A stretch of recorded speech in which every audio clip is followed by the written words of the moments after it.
Hello प्यारे बच्चों, hello मेरे प्यारे बाबू एवं बहनों, आप सब कैसे हो। पूरे देश के, पूरे भारत के सीबीएसई, आईसीएसई एंड एनसीईआरटी वाले प्यारे बच्चों, आप सब कैसे हो। होपफुली बच्चों सब अच्छा, बढ़िया और कुशल मंगल होगा।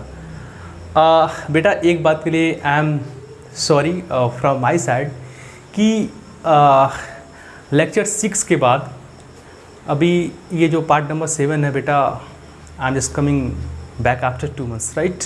सो इसके लिए सॉरी बेटा, there was some renovation and construction at my home, तो इस वजह से हम वीडियोस नहीं बना पा रहे थे। ठीक है, थोड़ा डिस्टर्ब था हमारा लैब एंड स्टूडियो। सो आगे से we will continue, okay, class में हम कंटिन्यू करेंगे। ठीक है, आपको डिले नहीं होगा, ओके बेटा। सो ये तो था। आइए अब पढ़ाई की बात करते हैं। देखो बच्चों, अभी तक मैं business study class 11 for CBSE, NCERT and ICSE for all over India's, right. आप सबके लिए क्लास बन रहा है, ठीक है ना, वीडियोस बन रही है। देखो बेटा, अभी तक हमने chapter 2 form of business organisations में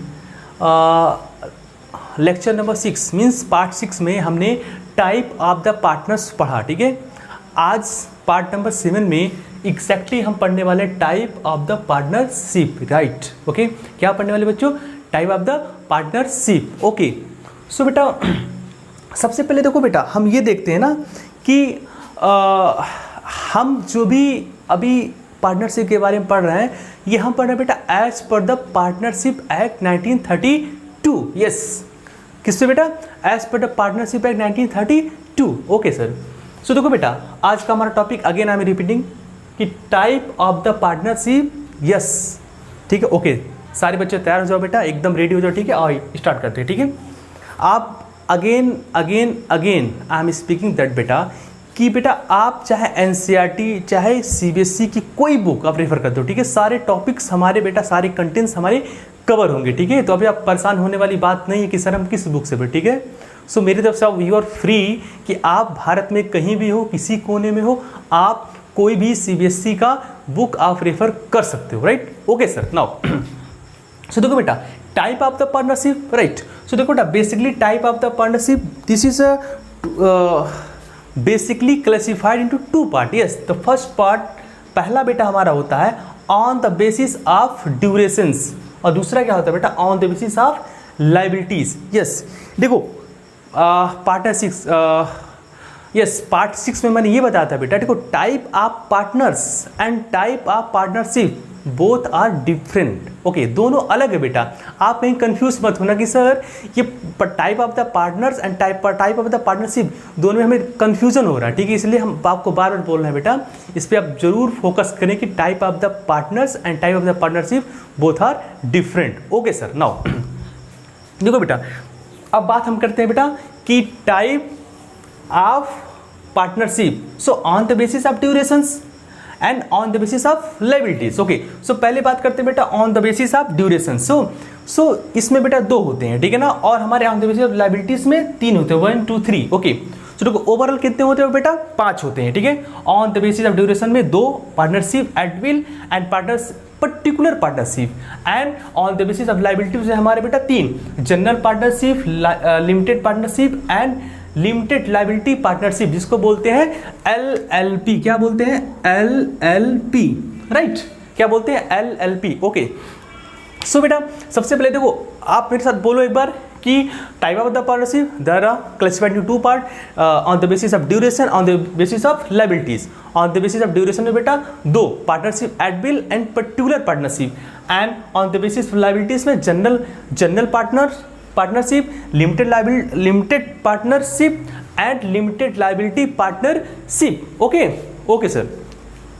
देखो बेटा, अब बात करते हैं, सबसे पहले इसकी बात करते हैं। ठीक है, थोड़ा सा इसको एक्सप्लेन हम करते हैं हल्का सा, on the basis of durations. ठीक है बेटा, डिटेलिंग आप बुक से कर लेना, ठीक है ना, हम आपको ओवरव्यू दे रहे हैं। ठीक है, आप एग्जाम की तैयारी के लिए, आपको घर पे सेल्फ स्टडी के लिए, सो इस वीडियोस को मैं स्पेशली बनाता हूँ। ओके सर, सो देखो बेटा, on the basis of durations. Okay, so partnership at will, देखो बेटा इसका नाम ही क्या है? Partnership at will. यस, कि देखो इसके नाम में ही क्या अर्थ दिख रहा हमें, कैसा मीनिंगफुल है बेटा?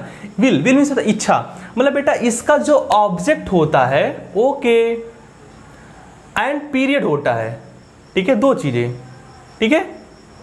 मतलब पार्टनरशिप एट विल पे इसका जो ऑब्जेक्ट और पीरियड हमें पता ही नहीं होता है।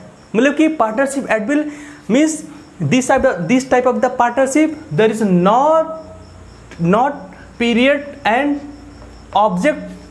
ऑब्जेक्टिव और goal are already predetermineds. मतलब कि बेटा ये कब तक चलेगा, ये किसकी ड्यूरेशन कब तक चलेगी, किस अवधि तक ये पार्टनरशिप या साझेदारी चलेगी, कोई जानता नहीं है, ठीक है ना। और इसका ऑब्जेक्ट, इसका मतलब बेटा कोई भी उद्देश्य नहीं होता है। जब तक हम लोगों की इच्छा है 2 या 2 से लोगों को, वो किसी भी काम पर वो पार्टनरशिप चलती रहेगी, ठीक है। जब भी उनकी इच्छा खत्म होगी वो पार्टनरशिप हमारा खत्म हो जाएगा, डिसॉल्व हो जाएगा, ठीक है।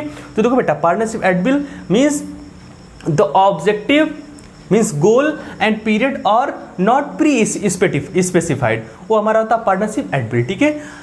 These are the definition based on the partnership act 1932, right बेटा। हमारे जो पार्टनरशिप अधिनियम है 1932 के अकॉर्डिंग सारा लिया जा रहा है, ठीक है। ओके, कोई बात नहीं है, 1 मिनट बेटा। नाउ इसके बाद बेटा हम बात करते हैं पर्टिकुलर पार्टनरशिप, राइट। देखो बेटा again I am saying that this is a meaningful partnership. Particular partnership होता है बेटा this is already pre defines period and object. देखो बेटा पीरियड इनका होता है और जो ऑब्जेक्ट होता है प्री स्पेसिफाइड होता है। अच्छा, this type of the partnership already pre specified for the period, for the object और गोल आर प्री मेंशन्ड। हमें पहले से पता रहता है बेटा, इस टाइप ऑफ पर्टिकुलर पार्टनरशिप में हमें पहले से पता उनका पीरियड और ऑब्जेक्ट हमें पहले से पता रहता है, ठीक है। अच्छा देखो बेटा दोनों में इतना इसका ड्यूरेशंस है। पार्टनरशिप एट विल हमें ड्यूरेशन पता नहीं होता है, ना हमें ऑब्जेक्ट पता होता है हमें क्या करना, राइट। अच्छा इसमें ठीक उल्टा अपोजिट कि पार्टनरशिप पर्टिकुलर पार्टनरशिप में क्या होता है बेटा, हमें पीरियड एंड ऑब्जेक्ट जो दोनों होता है क्या बेटा, ये प्री डिटरमाइंड या प्री मेंशन्ड होता है, ठीक है। इसमें हमें पता रहता है कि किस पीरियड के लिए हमें करना है, ठीक है। चलो यहाँ तक मेरे से कोई डाउट नहीं है बेटा, बिकॉज देखो बेटा on the basis of duration object are already prespecified and not specified and period and object are already prespecified in this partnership. Okay so मेरे ख्याल से बेटा पूरे भारत वाले बच्चों मुझे मैं उम्मीद एंड होप करता हूँ कि आप सबको ये on the basis of duration समझ में आया होगा, ठीक है। सो बेटा हम इस पे चलते हैं on the basis of liabilities, right. Okay sir ये हमें बेसिकली एग्जाम में आएगा सर, इसे हम कैसे लिखना। हाँ बेटा देखो सबसे देखो बेटे ये आपको एग्जाम में डिटेलिंग के लिए बेटा कोई भी किताब रेफर कर लो, राइट। हाँ आप अपना कोई भी बुक आप पढ़ते हो, ठीक है, जिस स्कूल में पढ़ते हो जिस कॉलेज में पढ़ते हो, आप CBSE बेस्ड पे NCERT बेस्ड पे कोई भी पढ़ो, ठीक है। बस कंटेंट बेटा आपको यही मिलेगा, ठीक है ना, और कुछ अलग नहीं मिलेगा। Okay sir now right. So on the basis of liabilities देखो बेटा यहाँ पे दायित्व के आधार पर पार्टनरशिप के प्रकार, ठीक है। अभी तो हमने ड्यूरेशन के आधार पर हमने पार्टनरशिप को बांटा था, राइट। सो देखो बेटा पहला जनरल पार्टनरशिप, ठीक है, इसका नाम बेटा जनरल पार्टनरशिप। देखो इंडिया में as per the partnership act 1932 बेटा इसमें जनरल पार्टनरशिप को ज़्यादातर पहले जनरल पार्टनरशिप को ही लोग ज़्यादा प्रचलन में रहा, ठीक है, क्योंकि इसमें जो पार्टनर्स की लायबिलिटी होती है अनलिमिटेड होती है, मीन्स सारे पार्टनर्स की लायबिलिटी अनलिमिटेड होती हैं। यस जनरल पार्टनरशिप में सारे पार्टनर्स की लायबिलिटी अनलिमिटेड होती हैं। ओके खत्म। लिमिटेड पार्टनरशिप बेटा लिमिटेड पार्टनरशिप में एटलीस्ट वन पार्टनर्स की लायबिलिटी अनलिमिटेड होती हैं, बाकी का लिमिटेड होता है, ठीक है। जनरल पार्टनरशिप में बेटा सारे पार्टनर्स की लायबिलिटी अनलिमिटेड होती हैं। लिमिटेड पार्टनरशिप में केवल एक पार्टनर की at least that should be one partners liability should be unlimited, अब बाकी का लिमिटेड होगा, ठीक है। एंड एक नया बेटा क्योंकि देखो अभी तक देखो हम जो पार्टनरशिप एक्ट 1932 पढ़ रहे थे उससे चले आ रहे थे, लेकिन बेटा ये 2008 में फिर से एक नया एक्ट पास किया गया लिमिटेड लायबिलिटी पार्टनरशिप, ठीक है ना। एक हमारा एक्ट है लिमिटेड लायबिलिटी पार्टनरशिप एक्ट 2008। अच्छा देखो अब तक जो बेटा हमारा concept as per the as per the partnership act 1932 में चला था बेटा, जो पार्टनर्स की लायबिलिटी थी अनलिमिटेड, देखा जाए तो पार्टनर्स की लायबिलिटी अनलिमिटेड थी, बट 2008 में, ठीक है, LLP act, limited liability act 2008 लाया गया, ठीक है ना। इस एक्ट में एग्जैक्टली बेटा ये जो एक्ट पास हुआ था इसमें क्या क्या क्या कहा कि देखो जी, सबसे पहले तो हमारा सारे पार्टनर्स की लाइबिलिटी अनलिमिटेड होती, लेकिन 2008 के बाद जो तीसरा एक कंसेप्ट लाया, लिमिटेड लाइबिलिटी पार्टनरशिप। यस, कि इसमें बेटा सारे पार्टनर्स की लाइबिलिटी लिमिटेड होगी, कि मतलब भाई देखो हम खाली अपने काम के लिए अपने कैपिटल तक ही जिम्मेदारियों का वहन करेंगे, ठीक है ना, राइट। पहले होता था कि बेटा अगर पार्टनर्स में कुछ भी प्रॉफिट लॉस होता, कुछ भी दिक्कत हो रहा, कुछ भी समस्याएं हो रही है, तो सारे पार्टनर्स उसको कंपनसेट बराबर बराबर as per the PSR, profit sharing ratio पे करते थे। लेकिन अब यहाँ पे क्या हो गया, वो बेटा उनकी लाइबिलिटीज जो वो कैपिटल इंट्रोड्यूस करेंगे उसके बेस्ट बस उतना ही रहेगा, ठीक है ना। तो इसलिए इसका नाम पड़ा बेटा लिमिटेड लाइबिलिटी पार्टनरशिप, ठीक है। ओके, एक बार बेटा फिर हमसे इसको रिकैप करते हैं, राइट। देखो जनरल पार्टनरशिप बेटा, इस तरह के पार्टनरशिप में बेटा सारे पार्टनर्स की लाइबिलिटी बेटा अनलिमिटेड होती है, किसी भी पार्टनर की लाइबिलिटी लिमिटेड नहीं होती है। मतलब कि एक पार्टनर द्वारा किए गए सारे काम की जिम्मेदारी, उत्तरदायित्व, ठीक है ना, और अधिकार दूसरे पार्टनर पे भी लागू होता है। ओके जी, लिमिटेड लाइबिलिटी पार्टनर में बेटा एटलीस्ट एक पार्टनर की लाइबिलिटी क्या होती है बेटा अनलिमिटेड होती है, बाकी की लिमिटेड होती है, राइट।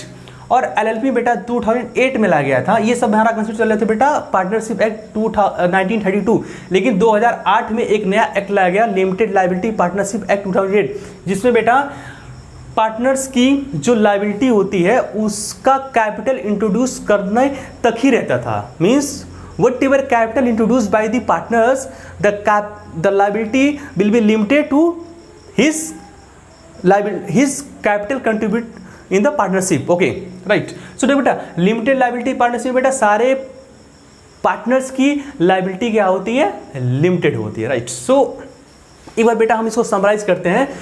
पार्ट 6 में हमने क्या पढ़ा था बेटा, type of the partner. Yes, यहां हमने पढ़ा बेटा पार्ट 7 में, मीन्स वीडियो लेक्चर नंबर 7 में टाइप ऑफ द पार्टनरशिप। यहाँ पे बेटा दो होते हैं, सबसे पहला हमारा होता है on the basis of duration, तो partnership at will and particular partnership, ठीक है। इसमें ड्यूरेशन एंड ऑब्जेक्टिव क्लियर नहीं होता भाई, इसमें क्लियर होता है। ओके जी, on the basis of liabilities में जनरल होता है बेटा, उसमें सारे पार्टनर्स की लाइबिलिटी अनलिमिटेड होती है। लिमिटेड पार्टनरशिप में केवल एटलीस्ट एक पार्टनर की लाइबिलिटी अनलिमिटेड होती है, बाकी की लिमिटेड होती है, ठीक है ना। ओके, लिमिटेड लाइबिलिटी पार्टनरशिप में बेटा सारे पार्टनर्स का आफ्टर 2008 सारे पार्टनर्स की लाइबिलिटी लिमिटेड होती है, ठीक है। ओके, सो तो बेटा एक बार फिर आप घर पे, आप जहाँ पे हो भारत में, जिस कोने में हो, कहीं भी हो, ठीक है ना, आप कोई भी किताब पढ़ रहे हो, आप CBSE NCERT ICSE बोर्ड से हो बेटा, ये video specially this is for you. Okay, so बेटा दिस इज जस्ट मैं आप लोग के लिए अपने साइड से बेटा मेहनत कर रहा हूँ, ठीक है। आप अपने साइड से भी मेहनत करो, ठीक है, और घर पे ही रह के बेटा अच्छे से पढ़ाई करिए, ठीक है, और अपने माँ बाप का नाम रोशन करिए। Okay, so type of the partnership को on the basis of durations 2 types and on the basis of liabilities 3 types, आप घर पे आराम से इसको पढ़ो, ठीक है। सो बेटा नेक्स्ट वीडियो में हम आएंगे पार्टनरशिप में बेटा हमारा 2 टॉपिक बचा है, partnership deed and registration of the partnership, ठीक है ना। मतलब कि एक पार्टनरशिप को अगर रजिस्ट्रेशन करवाते नहीं करवाते, उसके बेनिफिट्स और मेरिट डिमेरिट्स क्या क्या आते हैं, ठीक है ना। तो partnership deed and registration of the partnership, ठीक है ना, इन की हम व्याख्या एक्सप्लेनेशन हम पार्ट्स 8 में करेंगे, ठीक है। सो तब तक के लिए बेटा टेक केयर, अपना और अपने घर का, अपने घर वालों का आप ख्याल रखें, ठीक है। So thank you very much for watching this video, thank you, bye bye.